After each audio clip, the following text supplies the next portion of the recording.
La Bible en un an, la 299e journée, le livre de Ruth, chapitre 1, verset 1 au chapitre 4, verset 22, le livre des psaumes, chapitre 94, verset 1 à 23, le livre des proverbes, chapitre 26, verset 17 à 19, l'épître de Paul à Tite, chapitre 3, versets 1 à 15.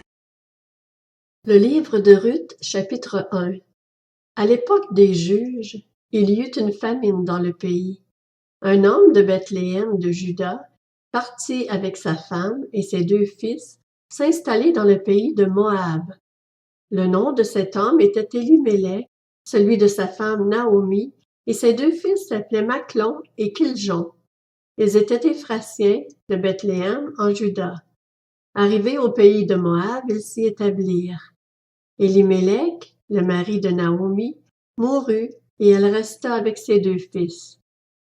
Ils prirent des femmes moabites, l'une s'appelait Orpa et l'autre Ruth, et ils habitèrent là environ 10 ans. Machlon et Kiljon moururent aussi tous les 2, et Naomi resta privée de ses 2 fils et de son mari. Alors elle se leva, elle et ses belles-filles, afin de quitter le pays de Moab. En effet, elle y avait appris que l'Éternel était intervenu en faveur de son peuple et lui avait donné du pain. Elle partit de l'endroit où elle habitait, accompagnée de ses 2 belles-filles, et elle se mit en route pour retourner dans le pays de Juda. Naomi dit à ses 2 belles-filles, « Allez-y, retournez chacune dans la famille de votre mère. Que l'Éternel agisse avec bonté envers vous, comme vous l'avez fait envers ceux qui sont morts et envers moi. Que l'Éternel fasse trouver à chacune du repos dans la maison de Marie. » Puis elle les embrassa. Elles se mirent à pleurer tout haut et lui dirent, « Non, nous irons avec toi vers ton peuple. » Naomi dit, « Retournez chez vous, mes filles. Pourquoi viendriez-vous avec moi? Suis-je encore en état d'avoir des fils qui puissent devenir vos maris? Retournez chez vous, mes filles, allez-y. Je suis trop vieille pour me remarier. Et même si je disais, j'ai de l'espérance, même si cette nuit j'étais avec un homme et que je mette au monde des fils, attendriez-vous pour cela qu'ils aient grandi? Refuseriez-vous pour cela de vous marier? Non, mes filles, car à cause de vous je suis dans une grande amertume, parce que l'Éternel est intervenu contre moi. Elles se remirent à pleurer tout haut. Orpa embrassa sa belle-mère, mais Ruth lui resta attachée. Naomi dit à Ruth, « Tu vois, ta belle-sœur est retournée vers son peuple et vers ses dieux. Retourne chez toi comme elle. » Ruth répondit, « Ne me pousse pas à te laisser, à repartir loin de toi. Où tu iras, j'irai. Où tu habiteras, j'habiterai. Ton peuple sera mon peuple, et ton Dieu sera mon Dieu. Où tu mourras, je mourrai, et j'y serai enterré. Que l'Éternel me traite avec la plus grande sévérité, si autre chose que la mort me sépare de toi. » La voyant décidée à l'accompagner, Naomi cessa d'insister auprès d'elle. Elles firent ensemble le voyage jusqu'à leur arrivée à Bethléem. Lorsqu'elles entrèrent dans Bethléem, toute la ville fut dans l'agitation à cause d'elles. Les femmes disaient, « Est-ce bien Naomi? » Elle leur dit, « Ne m'appelez pas Naomi, appelez-moi Mara, car le Tout-Puissant m'a rempli d'amertume. J'étais dans l'abondance à mon départ, et l'Éternel me ramène les mains vides. Pourquoi m'appelleriez-vous Naomi, après que l'Éternel s'est prononcé contre moi, après que le Tout-Puissant a provoqué mon malheur? » C'est ainsi que Naomi et sa belle-fille, Ruth, la Moabite, revinrent du pays de Moab. Elles arrivèrent à Bethléem au début de la moisson de l'orge. Le livre de Ruth, chapitre 2. Naomi avait un parent de son mari. C'était un homme puissant et riche, du clan d'Élimélec, qui s'appelait Boaz. Ruth, la Moabite, dit à Naomi, « Laisse-moi aller ramasser des épis abandonnés dans un champ, derrière celui aux yeux duquel je trouverai grâce. » Elle lui répondit, « Vas-y, ma fille. » Ruth alla ramasser des épis dans un champ, derrière les moissonneurs. Il se trouva que la parcelle de terre appartenait à Boaz, du clan d'Élimélec. Or Boaz vint de Bethléem.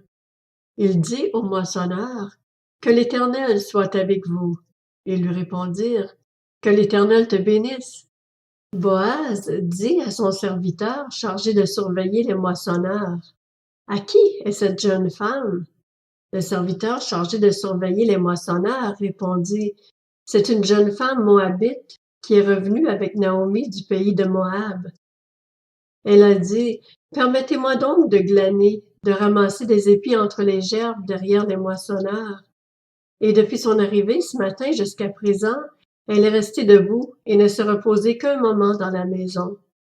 Boaz dit à Ruth, « Écoute, ma fille, ne va pas ramasser des épis dans un autre champ. Ne t'éloigne pas d'ici, reste avec mes servantes. Regarde où l'on moissonne dans le champ et va après elles. J'ai défendu à mes serviteurs de te toucher. Quand tu auras soif, tu iras au vase et tu boiras de ce que les serviteurs auront puisé. » Alors elle tomba le visage contre terre, se prosternant et lui dit, « Comment ai-je trouvé grâce à tes yeux pour que tu t'intéresses à moi, une étrangère? » Boaz lui répondit, « On m'a rapporté tout ce que tu as fait pour ta belle-mère depuis la mort de ton mari, et comment tu as quitté ton père et ta mère et le pays de ta naissance pour aller vers un peuple que tu ne connaissais pas auparavant. Que l'Éternel te rende ce que tu as fait, et que ta récompense soit entière de la part de l'Éternel, le Dieu d'Israël, sous les ailes duquel tu es venu te réfugier. » Elle dit, « Oh, que je trouve grâce à tes yeux, mon Seigneur, car tu m'as consolée et tu as parlé au cœur de ta servante. Pourtant, je ne suis pas, moi, comme l'une de tes servantes. » Au moment du repas, Boaz dit à Ruth, « Approche-toi, mange du pain, trempe ton morceau dans la vinaigrette. » Elle s'assit à côté des moissonneurs. On lui donna du grain rôti. Elle mangea à satiété et garda le reste. Puis elle se leva pour ramasser des épis. Boaz donna cet ordre à ses serviteurs. Qu'elle ramasse aussi des épis entre les gerbes et ne lui fait aucun mal. Vous retirerez même pour elle des gerbes quelques épis que vous la laisserez ramasser sans lui faire de reproches. Elle ramassa des épis dans le champ jusqu'au soir, puis elle battit ce qu'elle avait récolté. Il y eut environ 22 litres d'orge. Elle l'emporta et rentra dans la ville, et sa belle-mère vit ce qu'elle avait ramassé. Elle sortit aussi les restes de son repas et les lui donna. Sa belle-mère lui dit, « Où as-tu ramassé des épis aujourd'hui? Où as-tu travaillé? Béni soit celui qui s'est intéressé à toi. » Ruth raconta à sa belle-mère chez qui elle avait travaillé. « L'homme chez qui j'ai travaillé aujourd'hui s'appelle Boaz, dit-elle. » Naomi dit à sa belle-fille, « Qu'il soit béni de l'Éternel qui garde sa bonté pour les vivants comme pour les morts. Cet homme nous est proche, lui dit encore Naomi. Il est un de ceux qui ont droit de rachat sur nous. » Ruth, la Moabite, ajouta, « Il m'a dit aussi, reste avec mes serviteurs jusqu'à ce qu'ils aient terminé toute ma moisson. » Naomi dit à sa belle-fille Ruth, « Il est bon que tu sortes avec ses servantes, ma fille, et qu'on ne te rencontre pas dans un autre champ. » Ruth resta donc avec les servantes de Boaz pour ramasser des épis jusqu'à la fin de la moisson de l'orge et de la moisson du blé. Elle habitait avec sa belle-mère. Le livre de Ruth, chapitre 3. Sa belle-mère, Naomi, lui dit, « Ma fille, je voudrais assurer ton repos afin que tu sois heureuse. Eh bien, Boaz, l'homme dont tu as accompagné les servantes, n'est-il pas notre parent? Or, il doit procéder cette nuit au tri de l'orge qui est dans l'aire de battage. Lave-toi et parfume-toi, puis remets tes habits et descends à l'air. Tu ne te feras pas connaître à lui jusqu'à ce qu'il ait fini de manger et de boire. Quand il ira se coucher, observe l'endroit où il se couche. Ensuite, va découvrir ses pieds et te coucher. Il te dira lui-même ce que tu as à faire. » Ruth lui répondit, « Je ferai tout ce que tu as dit. » Elle descendit à l'aire de battage et fit tout ce qu'avait ordonné sa belle-mère. Boaz mangea et but, et son cœur était joyeux. Il alla se coucher au bout du tas de gerbes. Ruth vint alors tout doucement découvrit ses pieds et se coucha. Au milieu de la nuit, Boaz eut un frisson. Il se pencha et vit une femme couchée à ses pieds. Il dit, « Qui es-tu? » Elle répondit, « Je suis Ruth, ta servante. Étends le pan de ton manteau sur ta servante, car tu as droit de rachat. » Il dit, « Sois bénie de l'Éternel, ma fille. Ce dernier trait témoigne encore plus en ta faveur que le premier, car tu n'as pas recherché des jeunes gens pauvres ou riches. Maintenant, ma fille, n'aie pas peur. Je ferai pour toi tout ce que tu diras, car tout le monde chez nous sait que tu es une femme de valeur. Il est bien vrai que j'ai droit de rachat, mais il existe un autre parent plus proche que moi qui a ce droit. Passe la nuit ici.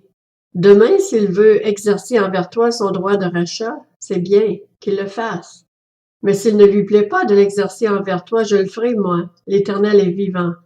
Reste couché jusqu'au matin. » Elle resta couchée à ses pieds jusqu'au matin et se leva avant qu'on puisse se reconnaître l'un l'autre.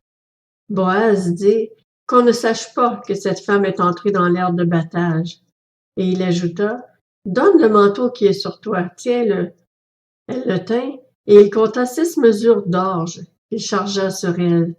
Puis il entra dans la ville. Ruth revint chez sa belle-mère, et Naomi dit, « Est-ce toi, ma fille? » Ruth lui raconta tout ce que cet homme avait fait pour elle. Elle dit, « Il m'a donné ces 6 mesures d'orge en disant, « Tu ne retourneras pas les mains vides vers ta belle-mère. » Naomi dit, « Ma fille, reste tranquille, jusqu'à ce que tu saches comment finira l'affaire, car cet homme ne se donnera pas de repos avant de l'avoir réglé aujourd'hui. » Le livre de Ruth, chapitre 4. Boaz monta à la porte de la ville et s'y arrêta. Or celui qui avait droit de rachat et dont Boaz avait parlé vint à passer. Boaz lui dit, « Approche-toi, assieds-toi ici, toi un tel. » Il s'approcha et s'assit. Boaz prit alors 10 hommes parmi les anciens de la ville et dit, « Asseyez-vous ici. » Ils s'assirent.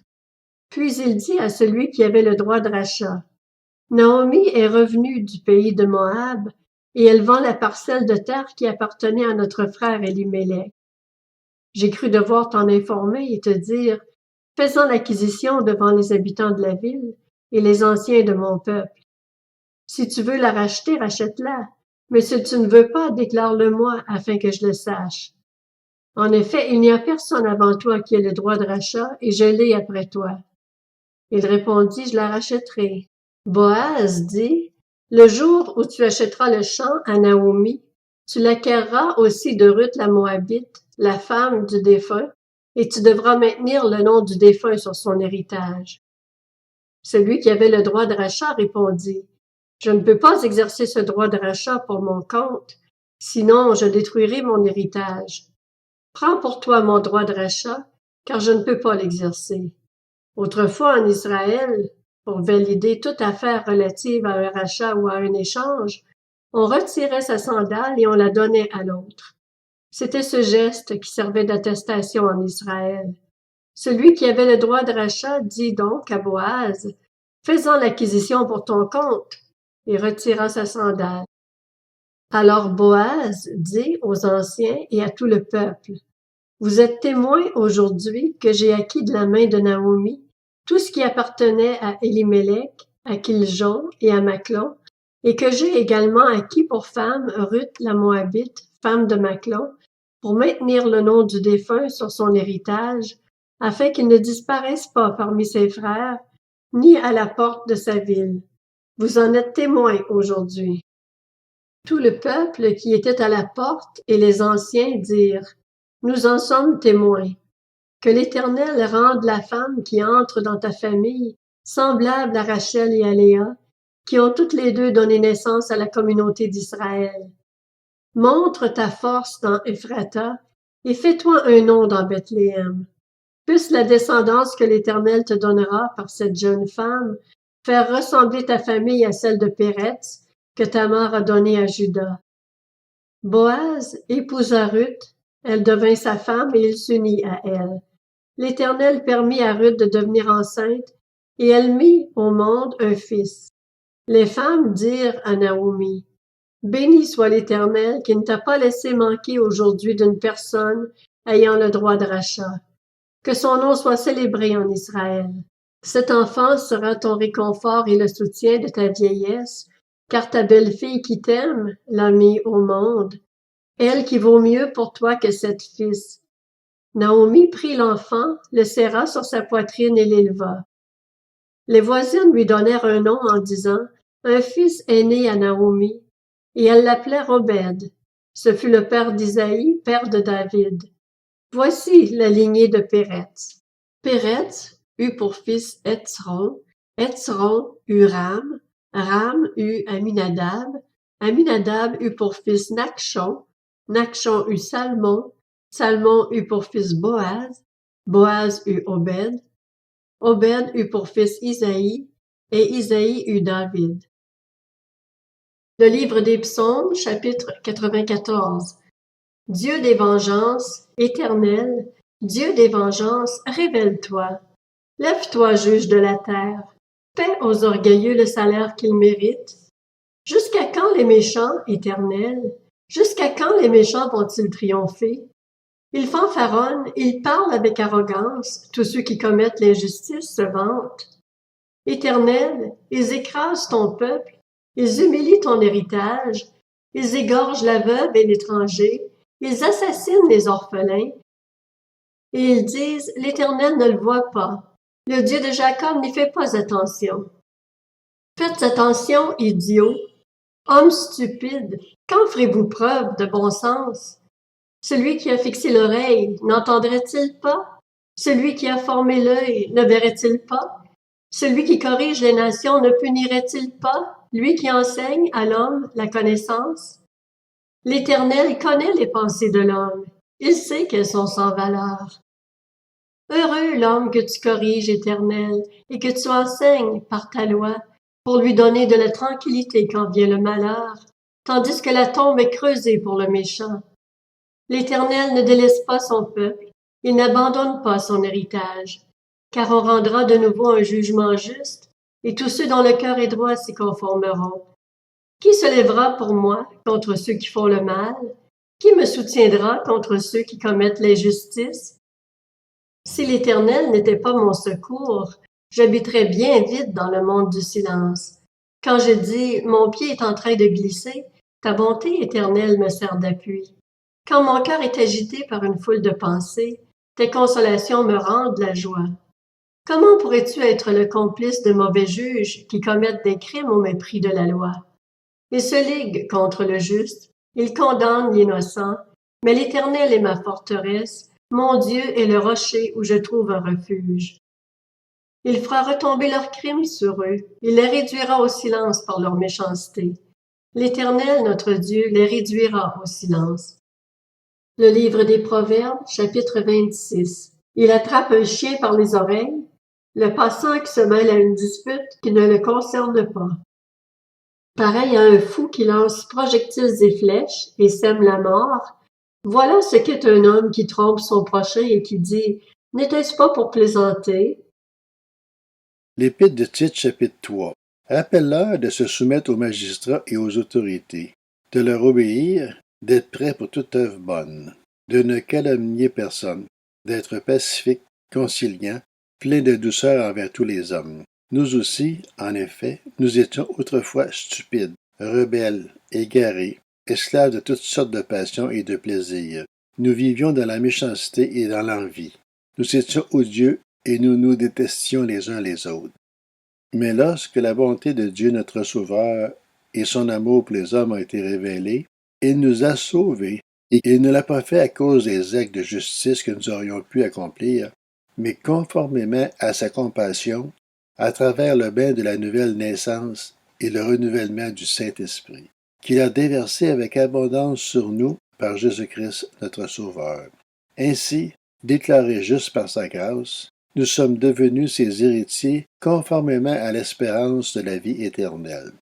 Cette parole est certaine, et je veux que tu te montres affirmatif là-dessus, afin que ceux qui ont cru en Dieu s'appliquent à pratiquer de belles œuvres. Voilà ce qui est bon et utile aux hommes. Mais les folles spéculations, les généalogies, les disputes, les conflits relatifs à la loi, évite-les, car ils sont nuisibles et sans valeur. Si quelqu'un provoque des divisions, éloigne-le de toi après un premier, puis un second avertissement. Sache qu'un tel homme est perverti et qu'il pêche, se condamne ainsi lui-même. Lorsque je t'enverrai Artémas ou Stichis, empresse-toi de venir me rejoindre à Nicopolis, car c'est là que j'ai décidé de passer l'hiver. Aide avec empressement Zénas, l'expert de la loi, et Apollos dans leur voyage, en faisant en sorte qu'ils ne manquent de rien. Il faut que les nôtres aussi apprennent à pratiquer de belles œuvres, pour subvenir aux besoins les plus importants, afin de ne pas rester sans fruit. Tous ceux qui sont avec moi te saluent. De ton côté, salue ceux qui nous aiment dans la foi. Que la grâce soit avec vous tous.